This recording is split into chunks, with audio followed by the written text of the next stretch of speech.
So I just want to share another testimony. This is like really fun. Once you get over the fear of man and the fear of rejection and the fear of,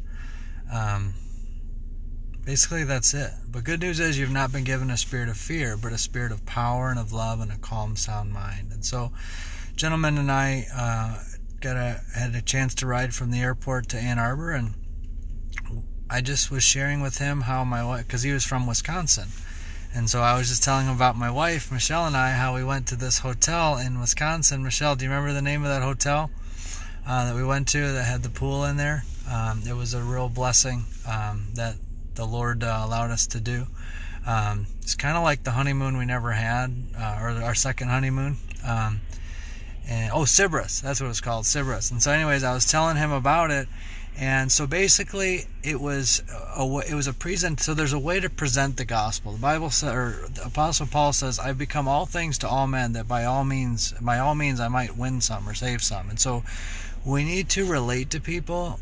I'm really cautious of using Christianese. I don't know if you ever heard that term, but Christianese is where our Christian lingo, where we only talk those types of words in church, and people outside of the Christian community don't know what these words mean. And we just kind of it's like an engineer talking to you about, I don't know any engineer terms, but terms that only they would know. And so we want to try and, I believe, in my opinion, I try to use as little of those Christianese words as possible and just try and talk to people from the heart. And so anyways, I was telling him about and relating to people. And so me and him had a place of this is kind of in sales too. Larry, just very timely, Larry pops on in sales. So discovering what they need in their life, discovering and just presenting what God has done in your life. And so I was just telling him how awesome it was, and I even shared with him some dark things of our small, not really bad, honey, not really bad dark things, but like some things that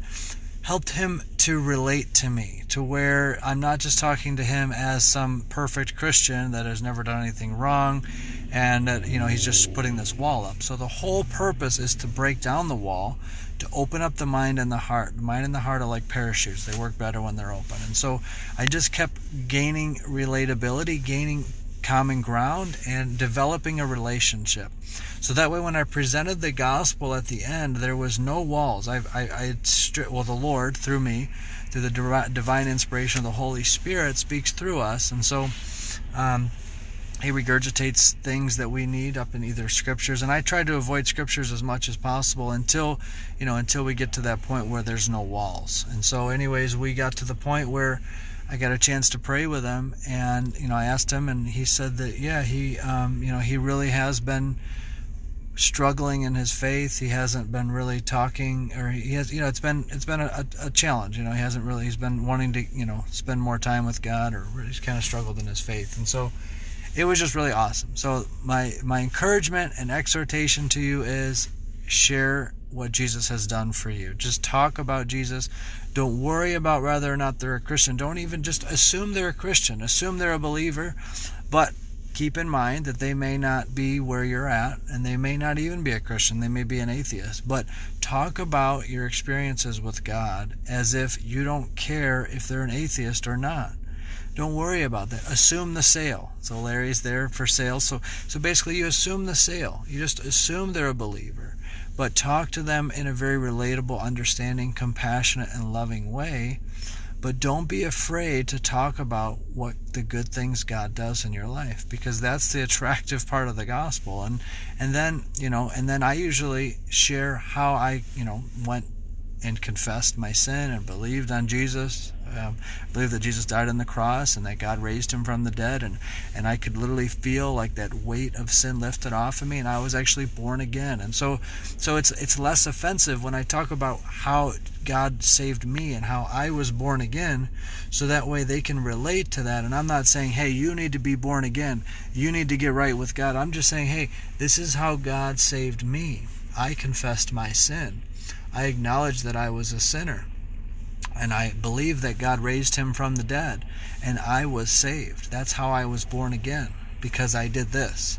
And so would you like to pray? Or have you ever experienced God like that? Have you ever encountered God? And he said, yeah. He goes, well, I grew up Catholic.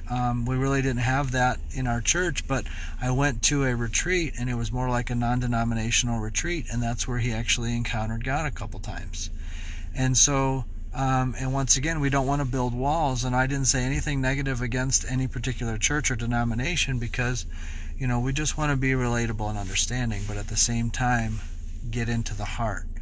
Get past the walls. And so, thanks for listening. Share your faith. Share your testimony, either with humans or on the interwebs here. So, thanks for listening. Be blessed.